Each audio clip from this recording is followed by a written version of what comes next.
नागपूरच्या सक्करदरा पोलीस ठाण्याच्या हद्दीतील निवृत्त उपजिल्हाधिकाऱ्यांच्या घरातील लाखोंच्या चोरीचा छडा लावत एका सराईत चोरट्याला अटक करण्यात आली आहे।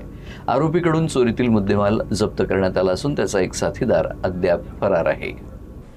पोलिसांनी दिलेल्या माहितीनुसार 64 वर्षीय निवृत्त उपजिल्हाधिकारी आपल्या कुटुंबासह सक्करदरा पोलीस ठाण्याच्या हद्दीतील हाऊसिंग बोर्ड कॉलनीत राहतात।